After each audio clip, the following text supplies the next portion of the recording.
Olá, pessoal, tudo bem? Meu nome é João Francisco Aloco Filho, sou professor do Instituto Federal do Espírito Santo e faço parte do grupo de pesquisa de Química Forense do Laboratório de Petroleômica e Forense lá da Universidade Federal do Espírito Santo. E também contribuo aqui no canal ES Química Forense. Então, se você gosta do assunto de Química Forense, se inscreva no canal para receber as atualizações e novos vídeos. No vídeo de hoje, a gente vai abordar o assunto de drogas de abuso sintéticas, um assunto bastante interessante. Espero que vocês gostem. Vocês já devem ter ouvido falar da série Breaking Bad. A série Breaking Bad fez muito sucesso na década passada e essa série ela tinha como personagens principais o Walter White e Jesse Pinkman. Essa dupla embarcou na produção clandestina da substância conhecida como metanfetamina. A metanfetamina produzida por Mr. White, ela tinha um alto grau de pureza e ele ficou conhecido no submundo do crime como Heisenberg. A metanfetamina, ela tem uma característica de cristal e é conhecida comumente como crystal meth ou ice e é comercializada nos saquinhos contendo esses cristais. A metanfetamina, ela é um composto derivado da anfetamina. Então, se a gente observar a estrutura química das duas substâncias, a gente observa que a metanfetamina ela se diferencia da anfetamina apenas pela presença de um grupo metil substituindo aqui a amina. E a anfetamina, ela também é um composto que deriva a uma outra droga bastante conhecida que é o êxtase, que é a metileno dioximetanfetamina ou MDMA. A MDMA ela se diferencia da metanfetamina apenas pela presença do grupo metileno dioxi na posição 3,4 do anel benzeno. Essas anfetaminas são estruturalmente semelhantes e possuem o grupo farmacóforo conhecido como alfa-fenetilamina. Então, esse grupo farmacóforo ele é responsável pelos efeitos fisiológicos no nosso organismo. E ele é constituído basicamente de um anel benzeno, uma cadeia lateral de 2 carbonos etil e um grupamento amina. Então, a gente percebe nas estruturas das anfetaminas aqui em cima que, em destaque, você tem esse grupo farmacofórico, que também está presente numa substância bastante conhecida, que é a adrenalina. A adrenalina, se a gente observar a estrutura dela, ela tem em destaque aqui esse grupo farmacóforo, que é a alfa-fenetilamina. Então, a gente já deve desconfiar de alguns efeitos que as anfetaminas têm em nosso organismo. Esses efeitos são basicamente estimulantes do sistema nervoso central. Então, as anfetaminas elas vão agir através desse grupo farmacóforo da alfa-fenetilamina nos receptores adrenérgicos, que são receptores de substâncias das substâncias como a noradrenalina e a adrenalina e receptores que relacionados à dopamina e serotonina. Essas anfetaminas são conhecidas como compostos simpatomiméticos. O que são compostos simpatomiméticos? São compostos que são relacionados com os receptores adrenérgicos, que na verdade são aqui as substâncias noradrenalina e adrenalina, né, os neurotransmissores. Quais são esses efeitos, então, das anfetaminas? São efeitos de aumento da respiração, aumento dos batimentos cardíacos, aumento da pressão sanguínea, aumento de energia e mudança comportamental. No entanto, há alguns outros efeitos adversos, como alucinações, depressão, insônia e dependência química. Alguns dos efeitos aqui em cima, em branco, eles são muito importantes em alguns medicamentos para tratamento de algumas enfermidades, como veremos a seguir. Uma curiosidade bastante interessante é do nome da anfetamina. Se a gente observar a estrutura da anfetamina, a única diferença entre ela e a alfa-fenetilamina é a presença do grupo metil na posição alfa. Então a gente pode escrever o nome da anfetamina como alfa-metilfenetilamina. E se a gente destaca as principais letras desse nome e juntamos elas, a gente tem um resultado aqui que é o nome da anfetamina. As anfetaminas foram surgidas, né, no século XIX. Né? Então a gente tem o surgimento das anfetaminas basicamente no século XIX, né, no final do século XIX e no início aí do século XX. Só que elas ficaram desconhecidas até em 1927, quando Gordon Wills ele ressintetizou a anfetamina com o intuito de substituir a efedrina no tratamento da asma e rinite alérgica. E ele trabalhou para encontrar um substituto para a efedrina devido a efedrina ser um composto, na época, exclusivamente obtido da Ephedra vulgaris, um composto natural e de alto custo para o tratamento da asma e rinite alérgica. A síntese da anfetamina ela tinha como precursor na época o fenil 2-nitropropeno, que por sua vez era um derivado do benzaldeído. Então a obtenção da anfetamina a partir do fenil 2-nitropropeno ocorria a partir de uma reação de hidrogenação catalítica. Com os efeitos interessantes das anfetaminas, que a gente viu anteriormente a partir do grupo farmacóforo, em 1932 a anfetamina foi introduzida como medicamento no tratamento da asma e rinite alérgica. Esse medicamento ele foi conhecido como benzedrina e era um descongestionante nasal, então era um inalante. E ele era também indicado para o tratamento de resfriados, inclusive em crianças, e teve um grande uso também durante a Segunda Guerra Mundial nas Forças Armadas, principalmente em pilotos de aviões que ficavam em altas altitudes.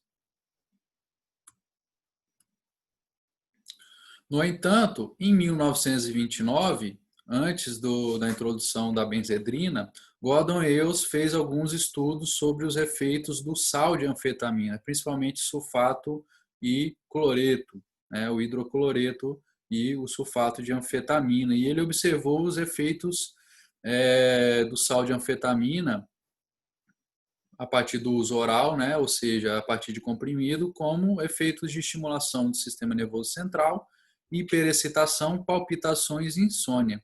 Então, esses primeiros efeitos aqui, chamaram muita atenção da empresa que tinha introduzido a benzedrina como inalador, e em 1935, essa mesma empresa ela introduziu a anfetamina na forma de comprimido com o nome de benzedrina sulfato.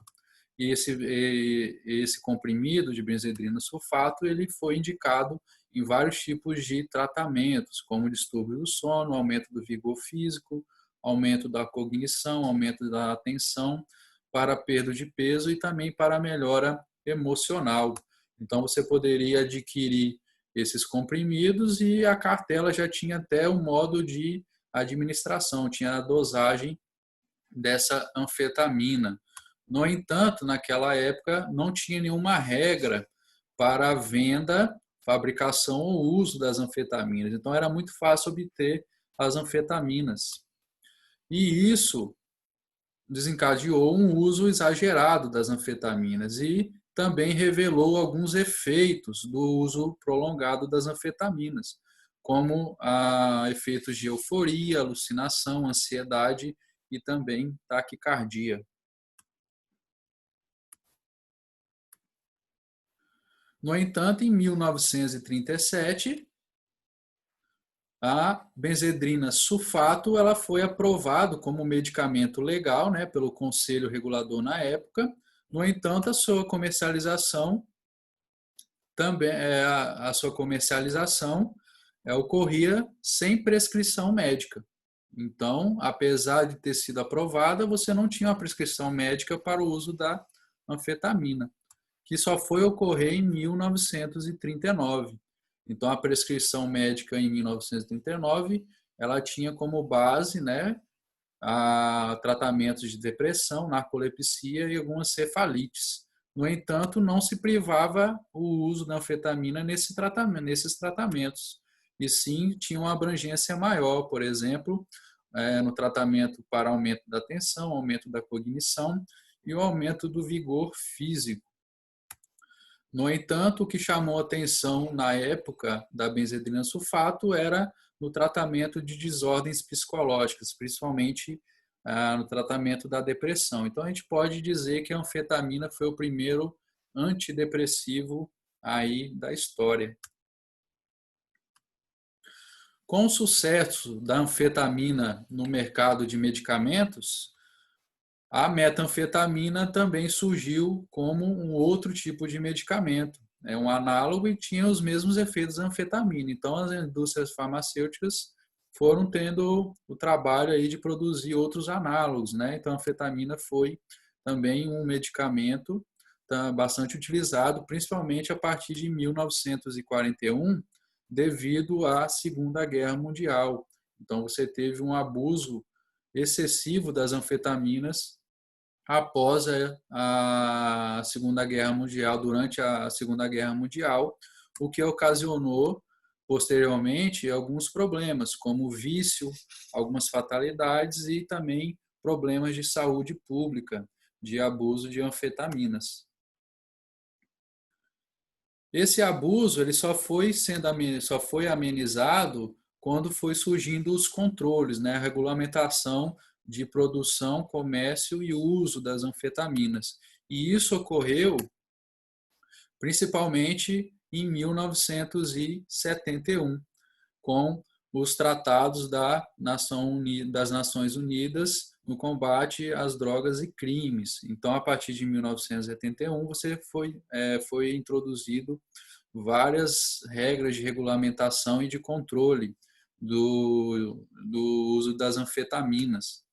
E isso desencadeou também legislações nacionais, como nos Estados Unidos, a partir do FDA, e no Brasil, a partir da Anvisa.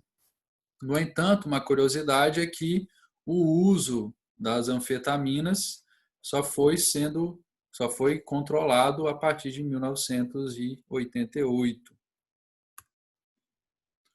Então, as anfetaminas têm um uso controlado atualmente no tratamento da narcolepsia, do TDAH, que é o transtorno déficit de atenção e hiperatividade, também para a perda de peso.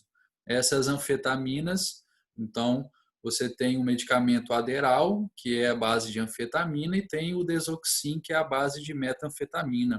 Eles são medicamentos similares a um medicamento também bastante conhecido, que é o metilfenidato, que é a Ritalina. Se a gente observar a estrutura da Ritalina, a gente percebe aqui a presença do grupo farmacóforo, que é a alfa-fenetilamina. Essas anfetaminas, então a Ritalina também é uma anfetamina, são utilizadas, né, são controladas para o uso nesses tratamentos a partir do tratado, principalmente de 1971, que é a Convenção sobre Substâncias Psicotrópicas, que classifica as anfetaminas como tipo 2 ou Schedule 2 de alto índice de abuso. No Brasil, o uso das anfetaminas só ocorre a partir de uma prescrição com receita especial, é uma classificação tipo A3, que são os famosos medicamentos tarja preta. Definições. Então, a gente pode definir as drogas de abuso como qualquer substância com elevado potencial de causar alterações fisiológicas, comportamentais e psicológicas, além de ser capaz de induzir dependência física e psíquica.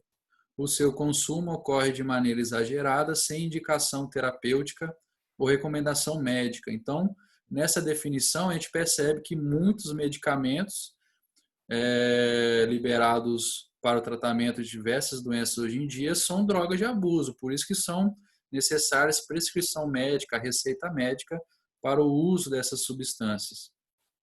Alguns exemplos de drogas de abuso comuns: a gente tem a cocaína, temos a heroína e temos o haxixe e a maconha, né, o THC. No entanto, essas drogas de abuso são drogas de abuso naturais, não são sintéticas. Então, a cocaína é extraída da coca, a heroína é um derivado da morfina que é proveniente do ópio e o haxixe e maconha é proveniente da cannabis sativa. E as anfetaminas? As anfetaminas não são naturais, né? O seu surgimento ela é exclusivamente um surgimento sintético, né? A partir de uma reação química. Então, elas são drogas de abuso sintética, que são classificadas como substâncias exclusivamente produzidas ou derivadas quimicamente, a partir de reações desenhadas que utilizam precursores específicos para sua obtenção, não dependendo de plantio ou cultivação para sua fabricação. Então, as anfetaminas surgiram historicamente exclusivamente a partir de uma reação química, sem a necessidade de um precursor obtido naturalmente. Então, as anfetaminas têm o seu surgimento a partir da síntese, né, da reação química. Apesar que, no final do século XX, algumas espécies de plantas foram catalogadas e foi descobertas a presença de algumas anfetaminas, né? Mas o surgimento histórico das anfetaminas foram a partir de uma reação química, da síntese. O que não ocorre com a cocaína. Então, a cocaína extraída da coca não é uma droga de abuso sintética. A heroína, que é um derivado da morfina, apenas pela presença do grupo acetil ao invés do hidroxil, é uma droga que a gente chama de semissintética. Então, ela precisa de um precursor natural, que é a morfina. Então, ela não é uma droga de abuso sintética. E o haxixe e a maconha é extraída da cannabis sativa, cannabis índica. Então, não é a droga de abuso sintética. E o LSD? O LSD, ele também não é uma droga de abuso sintética. Por quê? O LSD ele é derivado do ácido lisérgico. Então, o LSD é a dietilamida, derivada do ácido lisérgico. Aqui a gente tem uma função ácido carboxílico e aqui na LSD a gente tem uma função amida.